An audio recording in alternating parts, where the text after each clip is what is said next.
हरे राम राम राम हरे हरे, हरे कृष्ण कृष्ण कृष्ण हरे हरे। ब्रह्मानंदं परमसुखदं केवलं ज्ञानमूर्तिं द्वन्द्वातीतं गगनसदृशं तत्त्वमशाद्लक्षम् एकं नित्यं विमलम् अचलं सर्वदी साक्षिभूतं भावातीतं त्रिगुणरहितं सद्गुरुं तं नमामि। नमामि सद्गुरु शान्तं सच्चिदानन्दविग्रहं पूर्णब्रह्मपरानन्दईशम् आनन्दीवल्लभं सद्गुरु सच्चिदानन्दं केवलं करुणाकरं ज्ञानयोगेश्वरं वन्दे ज्ञानदेवा पुनः पुनः। अलंकापुरी पुण्यभूमि पवित्र तिथे नांदतो ज्ञानराजा सुपात्र तया आठविता मा पुण्यराशी। नमस्कार माझा सद्गुरु ज्ञानेश्वरांशी। सर्व संतांना वंदन, सद्गुरूंना वंदन, ज्ञानेश्वर माऊलींना वंदन. आपणा सर्व श्रोत्यांना वंदन करून आजच्या शिवगड अध्यात्म चॅरिटेबल ट्रस्टच्या ज्ञानेश्वरीच्या नित्याच्या उपासनेला आपण सुरुवात करतोय. अध्याय 8वा आपला सुरू आहे आणि अध्याय 8व्यावर असणाऱ्या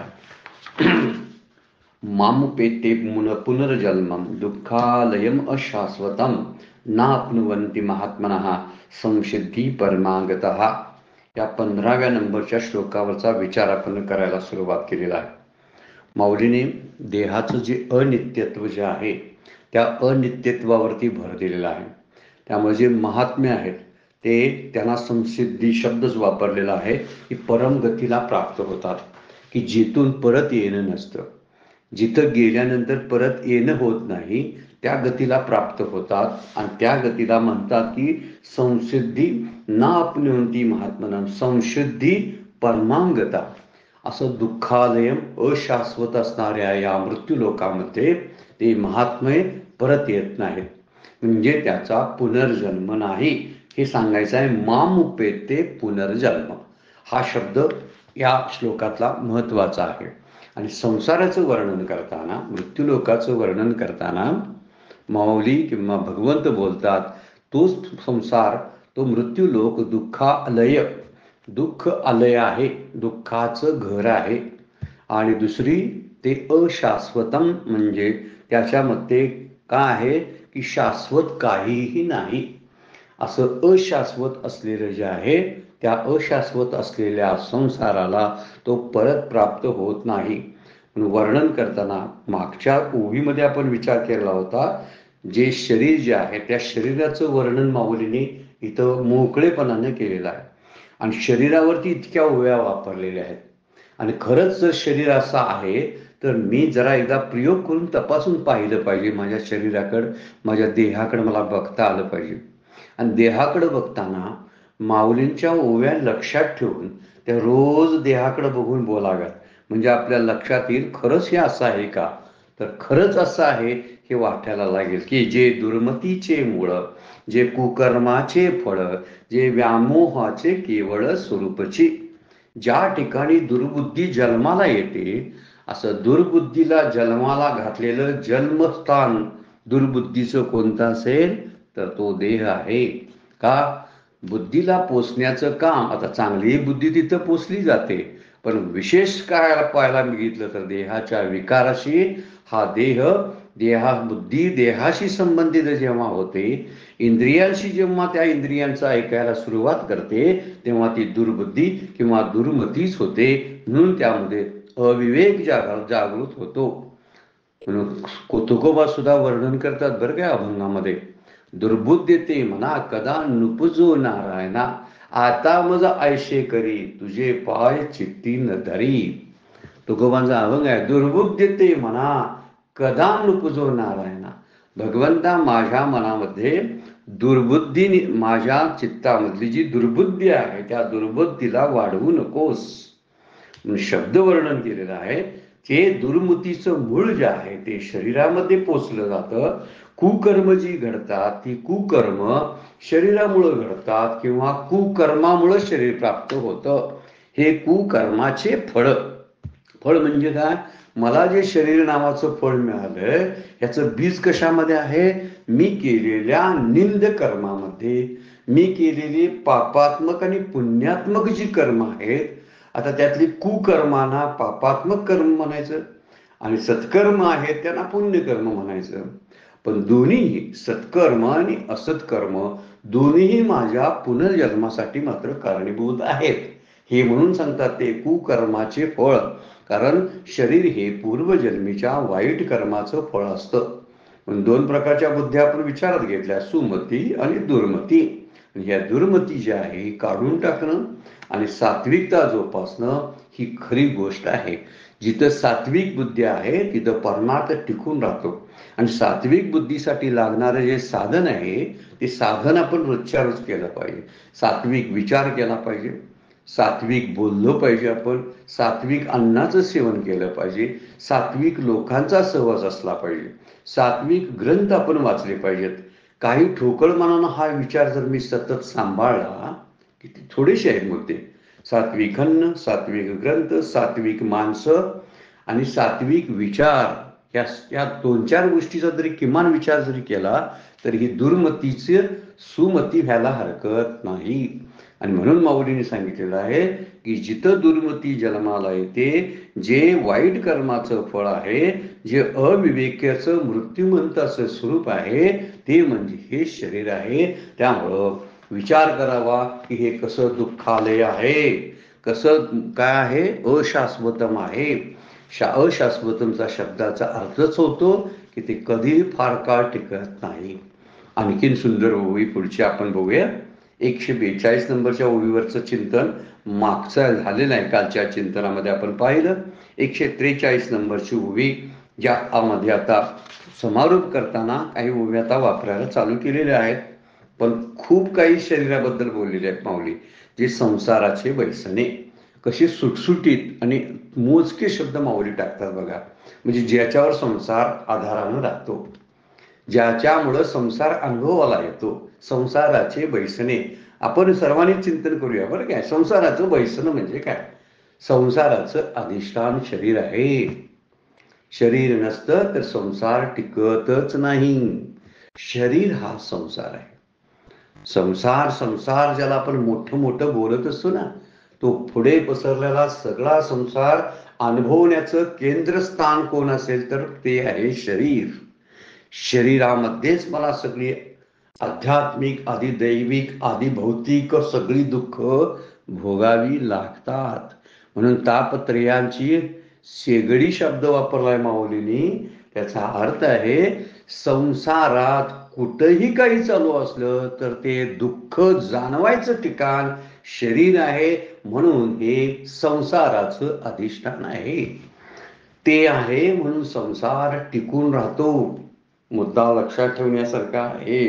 म्हणून संसाराचे व्यसने, जे विकारांची उद्याने, उद्याने म्हणजे बाग, जे काम क्रोधादी जे विकार आहेत ना, त्या काम क्रोधादी विकारांचा भरलेला बगीचाच आहे, ज्यामध्ये काम क्रोध निपजतात, जन्माला येतात. ते सगळे काम क्रोधादी विकार इथं येतात. म्हणून त्यांना म्हटले या बागेमध्ये फुलं जी निर्माण होतात ही फुलं विषारी आहेत. ती कोणती आहेत? काम, क्रोध, लोभ, मद, मोह, मत्सर, ही सगळे जे विकार आहेत, ही विकाररूपी फुले, विकाररूपी वृक्ष या बागेमध्ये जन्माला येतात. आणि ती बाग आहे देह. आणि पुढे म्हणतात जे सकळ रोगांचे भाने, भाने म्हणजे भरलेले, वाढलेले, वाढिले आहे, भरून वाढलेलं ताट असा त्याचा अर्थ होतो. सर्व रोगाचे वाढून ठेवलेले पात्र आहे. भाने शब्द त्यासाठी वापरला. भाने म्हणजे भरून वाढलेलं पात्र, वाढिले आहे. कसलं पात्र भरलेलं आहे? रोगांचं पात्र आहे. आपल्या समोर ताट आहे आणि त्या ताटामध्ये काय आहेत म्हणे, शास्त्र सांगतंय 70,000 रोग शरीरामध्ये निर्माण होतात. त्यातला काहीतरी एखादा रोग माझ्या शेवटच्या मृत्यूला कारणीभूत होत असेल, पण ते रोग मात्र वस्तीला कुठं असतील तर ते बाहेर कुठं राहत नाहीत बरं काय. सगळे रोग जे राहायला येतात ते या शरीरामध्ये आहे. ते शरीर भले ते नरदेह असेल किंवा इतर पशुपक्ष्यांची जे 84 लाख योनी आहेत त्यामध्ये असेल. प्रश्न दोन आहे, दुःखालय आहे ते कुणाचंही शरीर असू दे, इथं दुःखच निर्माण होतं. ज्या ठिकाणी संसार उभा राहतो ज्या तत्वावरती, ते तत्व म्हणजे शरीर आहे. संसार टिकून राहतो, संसार फुलतो, वाढतो आणि त्याचं बगीच्यात रूपांतर होतं, ते ठिकाण म्हणजे शरीर आहे. ज्या ठिकाणी बगीचा आहे तो काम क्रोधादी विकारांची झाडं इथं जन्माला येतात, ते ठिकाण म्हणजे तो बगीचा म्हणजे ते उद्यान म्हणजे शरीर आहे. आणि हे वाढलेलं रोगांचं ताट, सगळ्या रोगांनी भरलेलं जणू काय माझ्यासमोर ताट वाढलेलं आहे. रोज नवीन नवीन रोग उत्पन्न होत असतात. किती त्यामध्ये रोग आहेत आपण ग्रंथामधून पाहिलं तर त्याचं वर्णन त्या शास्त्राने ऋषीमुनीने करून ठेवलेलं आहे. नाही केलं असतं तरी काही रोग गेले नसते, फक्त त्यांनी जाणीव करून दिलेली आहे की शरीर किती कसं आहे, टाकाऊ आहे. टाकाऊ शब्दाचा अर्थ वेगळ्या अर्थानं माऊली एक निगेटिव्ह बाजू या शरीराची समजावून सांगायला लागलेत. आणि खरीच बाजू ती निगेटिव्ह जास्त आहे आणि ह्याची पॉझिटिव्ह मध्ये रूपांतर करणारे महात्मे आहेत. त्यामुळे त्याची पॉझिटिव्ह बाजू सांगायला सुरुवातच आहे की महात्म्यांना संसिद्धी प्राप्त होते, मोक्ष प्राप्त होतो. आणि सामान्यांना की ज्यांनी ह्या शरीरात खरंच जे शरीर दृष्टिक्षेपास येतं ते खरं असं आहे की जे संसाराचे व्यसने, जे विकारांची उद्याने, जे सकळ रोगांचे भाने वाढिले आहे, सगळ्या रोगांनी भरलेलं ताट आहे. म्हणजे संसाराचा मुळात अर्थच जन्म मृत्यू आहे. संसार शब्दालाच भव म्हणतात. भव शब्दाचा अर्थ आहे जे निर्माण होतं. निर्माण होतं म्हणजे जन्माला येतं. जिथं जन्माला येतं ते त्याला संसार म्हणतात. म्हणून संसार हा, संसाराचं खरं अधिष्ठान काय असेल तर शरीर आहे. जोपर्यंत शरीर आहे तोपर्यंत संसार दृष्टिक्षेपात येतो. हा एक भाग. दुसरी गोष्ट, माझ्या दृष्टीनं संसार ज्याला आपण म्हणतो तो केव्हापर्यंत टिकून राहतो सांगा. माझ्या अनुभवातला संसार म्हणजे माझी बायका मुलं वगैरे आहेत, माझं घरदार प्रॉपर्टी नोकरी व्यापार आहे, हे मला कधीपर्यंत जाणवतं.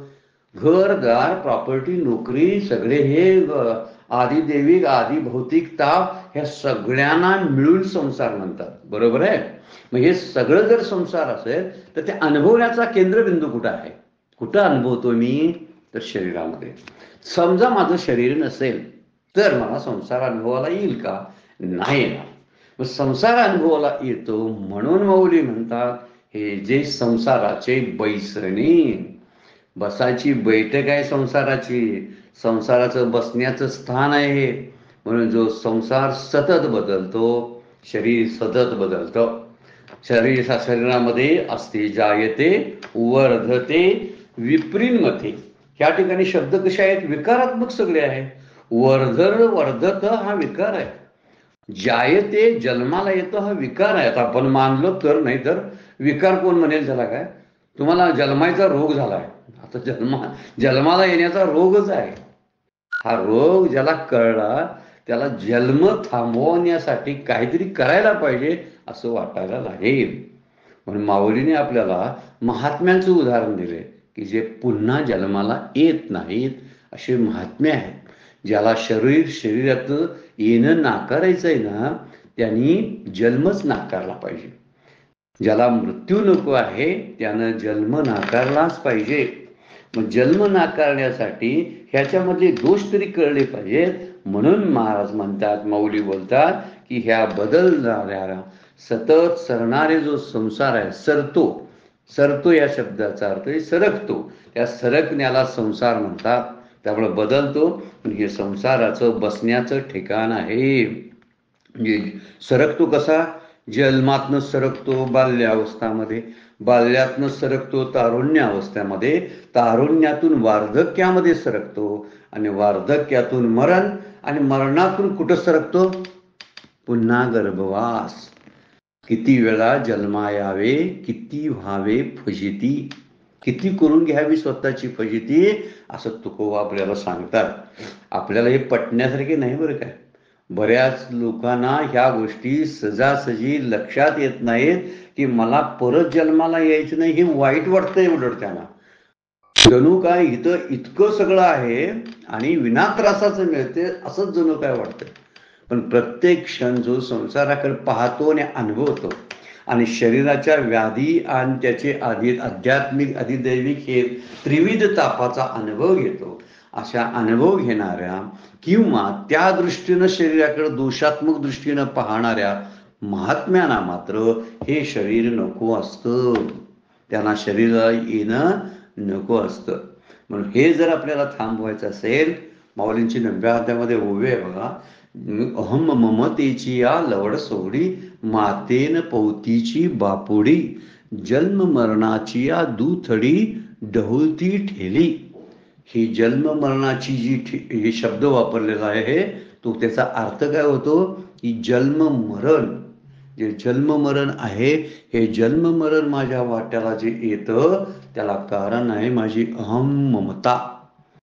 अहम ममतेची या लवड सवडी, मातेन पौतीची बापुडे, जन्म मरणाची या दुथडी. दुथडी म्हणजे दोन्ही काठावर संसार नावाच्या नदीचे 2 काठ आहेत, एक म्हणजे जन्म, दुसरा काठ आहे मृत्यू. आता जाणार तर ह्याचा प्रवास कुठं आहे? जो संसार नावाच्या नदीला सारखा त्यातच पोहत असतो, संसार नावाच्या नदीमध्ये तो दोन्हीच काठावर जातो.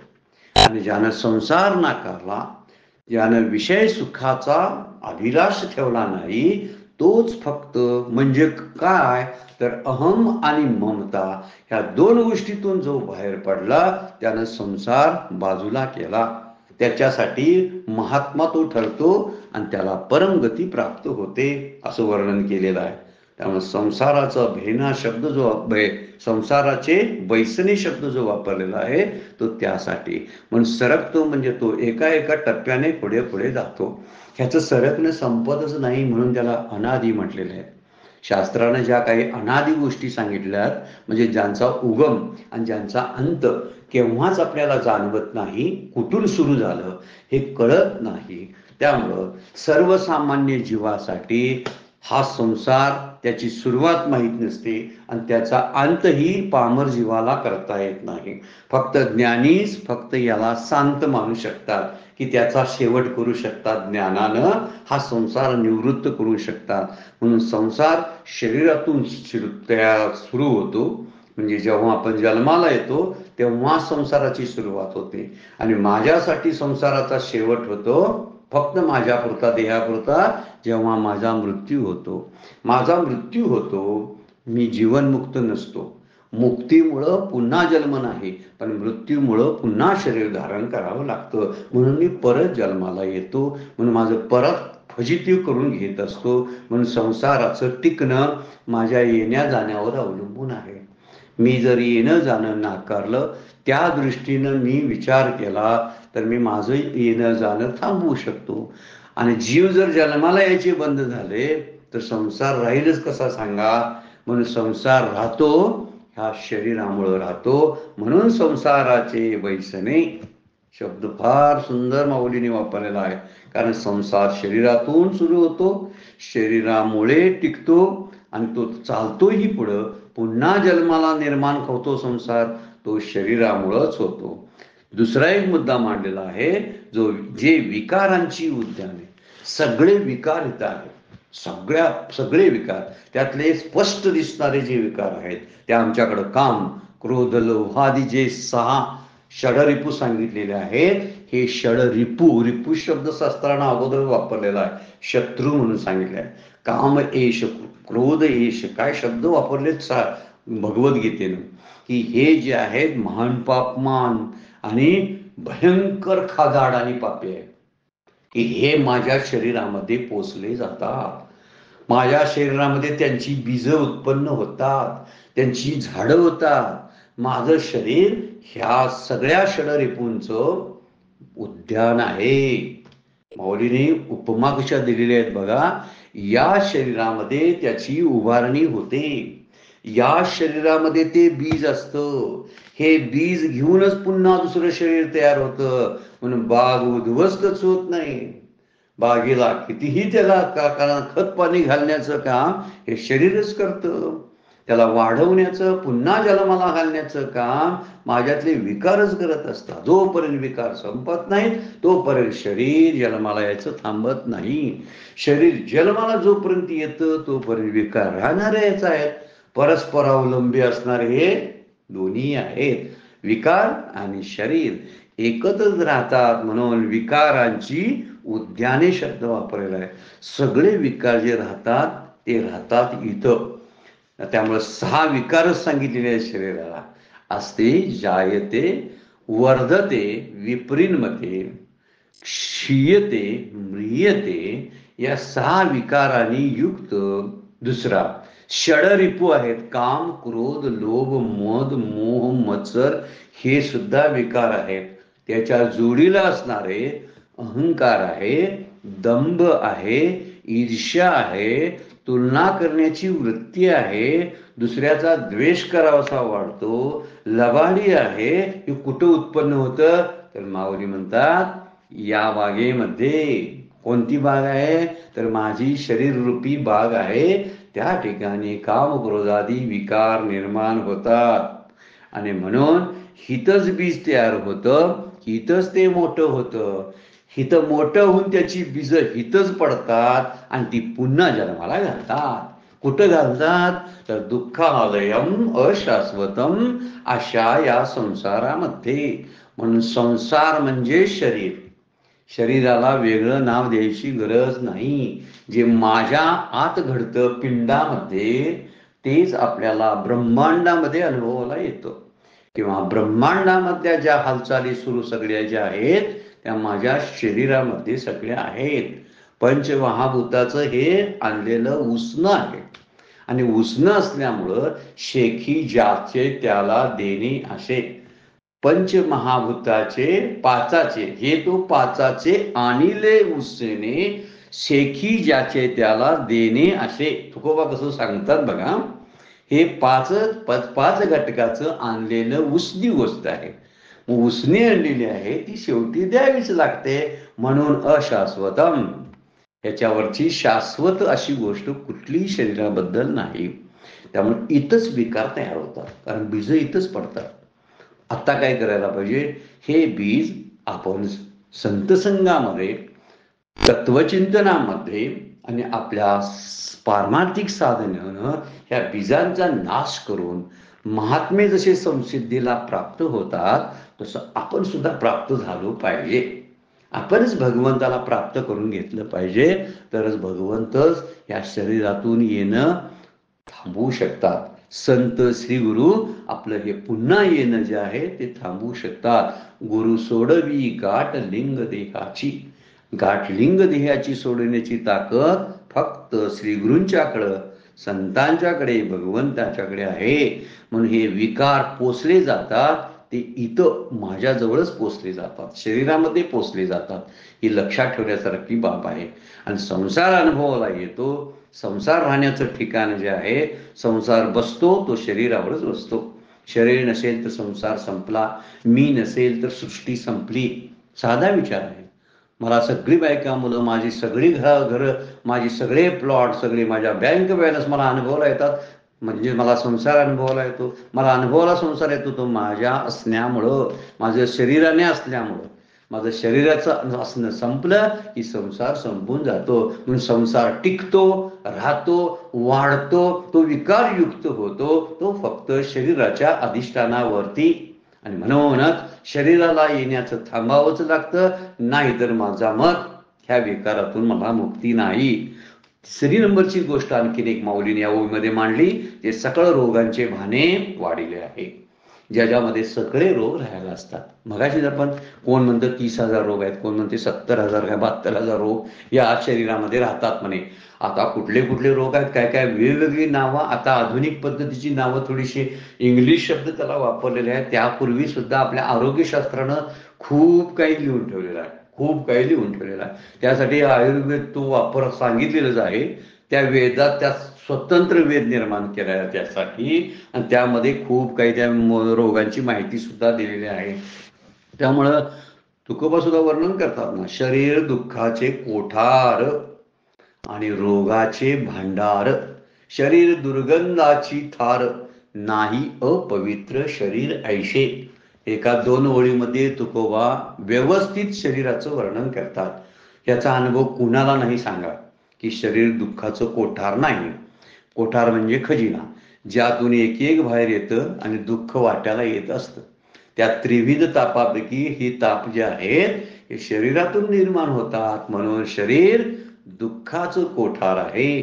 जे आध्यात्मिक त्रास, अधिदैविक त्रास आणि आदिभौतिक त्रास जे मला जाणवतात ते माझ्या या शरीरामध्ये, अशाश्वत असलेल्या शरीरामध्ये. शरीर रोगाचं भांडार, सगळे रोग इथं वस्तीला असतात. त्यांना बाहेर राहू शकत नाहीत रोग, म्हणून ते राहतात कुठं माहितीये, तर शरीरामध्ये. हा, आता त्यामध्ये पशुपक्ष्यांची पण शरीर आहे, त्यांच्याही शरीरामध्ये राहत असतील रोग. आपण पशुपक्ष्यावरती शास्त्र निर्माण झालेलं नाही आणि पशुपक्ष्यांसाठी शास्त्र निर्माण झालेलं नाही. पशुपक्ष्यांच्या बाबतीत शास्त्रानं काही मांडलेलं नाही, मांडायची गरजही नाही, आणि पशुपक्ष्यांच्या साठी सुद्धा मांडलेलं नाही. तर मला शास्त्र जे मांडलंय ते फक्त मानवी देहासाठी आहे.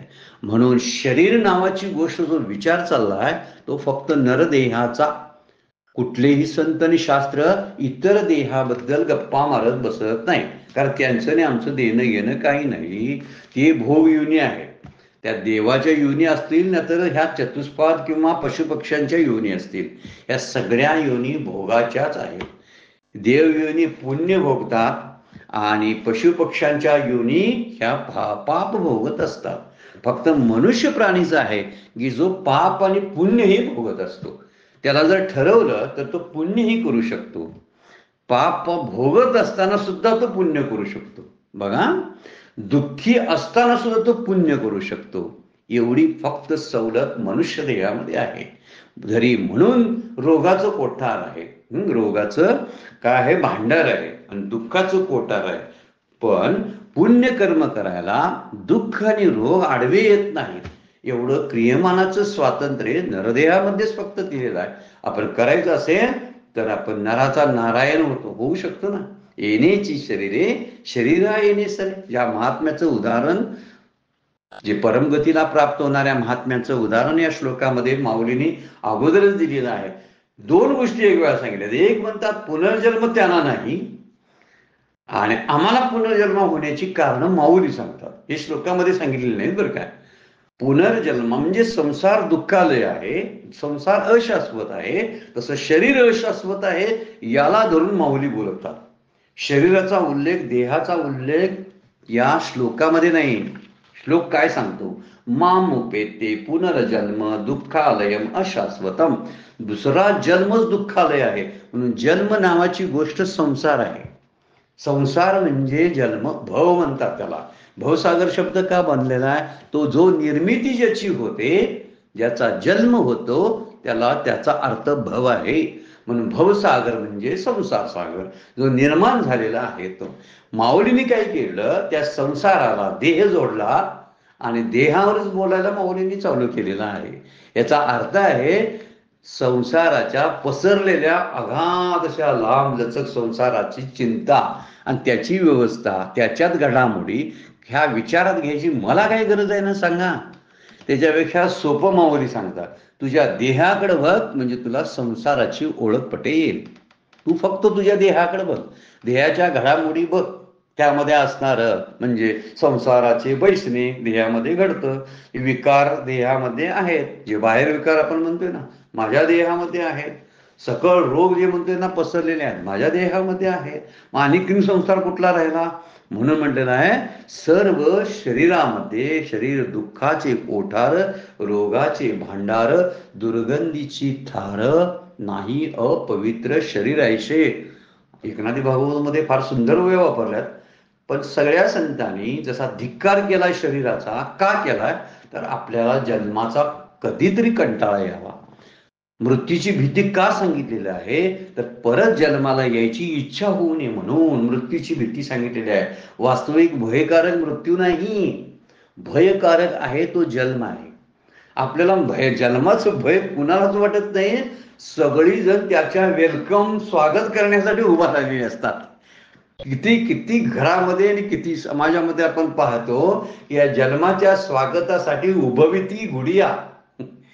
माऊलींनी वर्णन केलंय की जन्म जो आहे ना तो जन्म प्राप्त होणार आहे म्हणून काय करतात, वाढदिवस साजरे करतात, गुड्या उभा करतात, त्यांचा जन्मदिवस साजरा करतात आणि ते पुन्हा पुन्हा आठवण करतात की मी जन्मलोय याची आठवण करण्यासाठी तो दिवस पूर्णपणे लक्षात ठेवला जातो.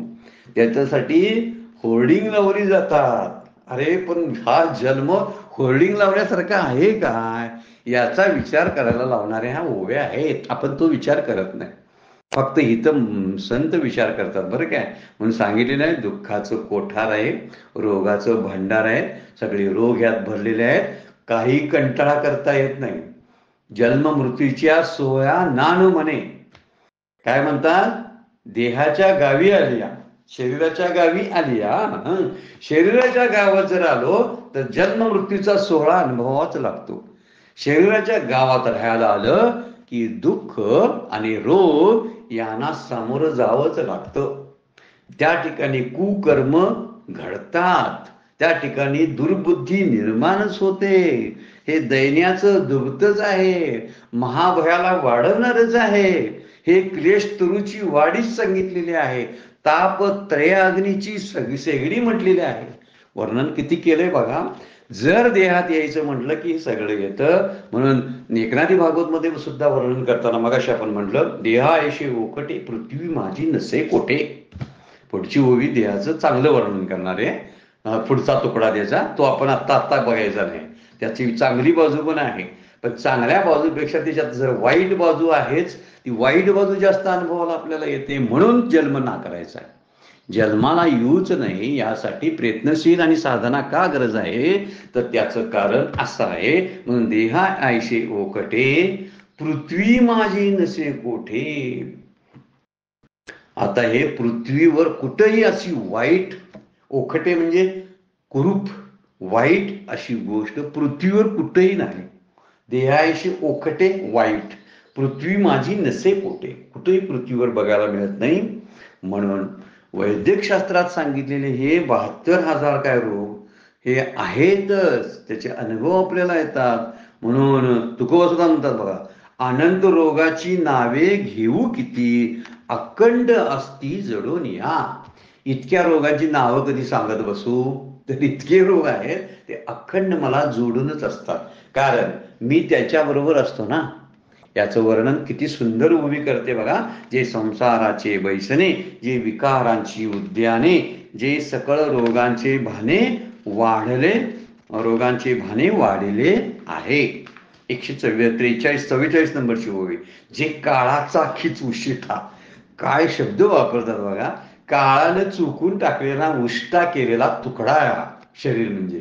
का खरी सत्ता त्याच्यावर कोणाची आहे म्हणतात का तर काळाची आहे. आता काळावर ज्याची सत्ता आहे ना, जो काळांचा काळ आहे, त्या भगवंताला आपण विसरल्यामुळं काळ आपल्यावर घाला घालतो. म्हणून काळाचा खिच उशिटा, उष्टे केलेलं असा जो भेसळलेलं काळाचा हा तुकडा आहे. जे आशेचा अंगवटा म्हणजे ज्या ठिकाणी आशा राहते, आशेचा विसावा घेण्याचं ठिकाण. आशा म्हणजे पुढे इच्छा, असे व्हावे, असे होईल, अशी जी मनात ज्या ज्या ज्या म्हणून गोष्टी आपण कल्पनेनं तयार करतो त्याला आशा म्हणतात. आणि ही आशाच कधी कधी म्हणतात आशावादी असलं पाहिजे. आधुनिक शास्त्र आपल्याला काय सांगतं, आशावादी असलं पाहिजे. तो शब्द आशावादी ते कोणत्या अर्थानं वापरतात कुणाला माहिती, पण संत मात्र जो शब्द वापरतात आशा म्हणजे पुनर्जन्माची सुरुवात तिथूनच होते. आपण आशावादी राहतो, आत्ता नाही पुढे जमेल, आत्ता नाही पुढे करू. ह्या पुढे करू म्हणजे पुढे करण्याची इच्छाच आपण व्यक्त करतो आणि ती इच्छा जन्माला घालते ना. म्हणून आशेचं राहण्याचं ठिकाण शरीर आहे. काळाचा हा उष्टा घास आहे. जन्म मरणाचा ओलीवंटा स्वभाव जे, स्वभावता जन्म मरणाचा जो काय आहे, जन्म मरणाची वाहती जणू काय स्वाभाविक वाटच आहे. वाट, ओलीवंटा म्हणजे मळलेली वाटच आहे. ओलीवंटा शब्दाचा अर्थ या ठिकाणी वेगवेगळे दिलेले आहेत. परमपूज्य खंदारकर महाराजांच्या ज्ञानेश्वर जन्म मरणाचा जामीनदार आहे असं वर्णन केलेलं आहे. काही ठिकाणी ही स्वाभाविक वाट आहे असं काही ज्ञानेश्वरीमध्ये त्याचा अर्थ केलेला आहे. त्याच्यावर चिंतन करू आपण. चिंतन करता करता तुम्हालाही समजायला लागेल की जन्म मरणाची वाट तयार वाट आहे. शरीर म्हणजे जन्म मरणाची मळलेली वाट. शरीर आहे, त्याच शरीरामध्ये आशा आहे. आशा आहे म्हणून ते शरीर काळाच्या सत्तेखाली राहतं आणि काळ त्याच्यावरती सत्ता घाल. पण काळाचा काळ होणार आहे. संतांनी काय केलं, जिथपर्यंत काळ पोचत नाही तिथं ते मुक्कामला राहिलेत आणि म्हणून त्याच्यावरती घाला पडलेला नाही. काळ देहाशी आला खाऊ आम्ही आनंदे नाचू गाऊ. म्हणजे काळ आला तर त्या काळाला आम्ही विचारत पण नाही, आम्हाला आनंद वाटेल मृत्यूचा. काळ शब्दाचा अर्थ काय आहे, मृत्यू. हा जर काळ आला तर आम्ही आनंदाने नाचू गाऊ. कारण वर्णनच तुकोबा करतात ना, देह काळाचे धन कुबेराचे तेथे मनुष्याचे काय आहे. पण मी म्हणतोय माझंच सगळं आहे, देह माझा आहे आणि धन पण माझं आहे. मग घे तू, पण तू तुला सांभाळता येत नाही ना. माझं कशाला म्हणतोस तू, ज्याच्यावर मालकीपणा दाखवतोस ना तू, ती मालकी तुला सांभाळता येत नाही का. तर धन तुझं कोणतरी घेऊन जाणार आहे आणि देह काळ हुसकावून घेऊन जाणार आहे. काय म्हणलेलं आहे, नाशिवंत देह जाणार सकळ आयुष्य खातो काळ सावधान. रोज काळ आपल्याला कुरतडत असतो म्हणून उष्टात तुकडा म्हणलेला आहे. काळाच्या तोंडातनं पडलेला उष्टात तुकडा आहे देह. म्हणजे किती वाईट शब्द वापरलाय बघा. ज्या देहाला मी गोंजारतो, ज्या देहाचा अभिमान आणि अहंकार बाळगतो, हा देह काळाच्या तोंडातला तुकडा आहे रे. आणि तू तो लाचारीनं धारण करून त्याच्याबद्दल नासका अभिमान धरून बसतोस. हा माझा आहे, हा सुंदर आहे, मी बलवान आहे, मी अमुक करू शकतो, मी तमुक करू शकतो. या देहाच्या जोरावरती तू बोलत असतोस. पण या देहाला काळ ग्रासून टाकतो आणि काळाच्या सत्तेखाली येतो. काळ कधी ह्याचं अगदी चिरपाड करून टाकतो, कधी सांगता येणार नाही. अगोदरच तो काळानं चुकून टाकलेला आहे वास्तविक. त्याच्यामध्ये कुठल्याही प्रकारचा रस शिल्लक नसतो. असतो तो काही काळापुरता. म्हणून काळाचा खिच उशिटा जे आसेचा अंगवटा जन्म मरणाच्या बोली वंटा स्वभावे जे. की रोज काळ खातो म्हणून तो काळाचा उष्टा तुकडा आहे. म्हणून किती वेळा मला यानं खाऊन टाकलं याची गणतीच करता येत नाही. मला किती वेळा काळानं खाल्लं. काळ ज्याला खातो त्याला परत जन्माला यावं लागतं. मग त्या लक्षात ठेवणं जरा काय, ज्यावरती काळाची सत्ता चालते त्याला पुन्हा जन्माला यावं लागतं. आणि जे कालातीत होतात त्यांना काळ काही करू शकत नाही.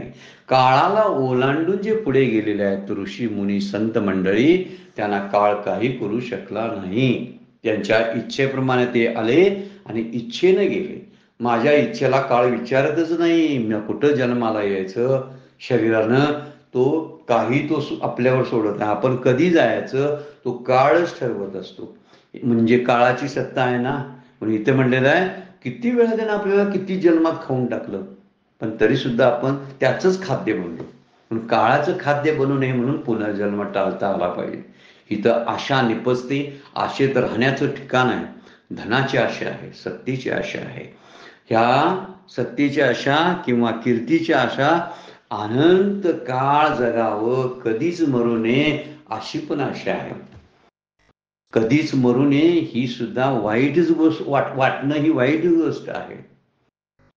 सगळ्यात महत्वाची गोष्ट आपल्याला वाटते ना, जगण्याची अभिलाषा सुद्धा जी आहे, म्हणजे मरण्याची इच्छा जशी वाईट असते तशी जगण्याची अभिलाषा सुद्धा वाईट असते.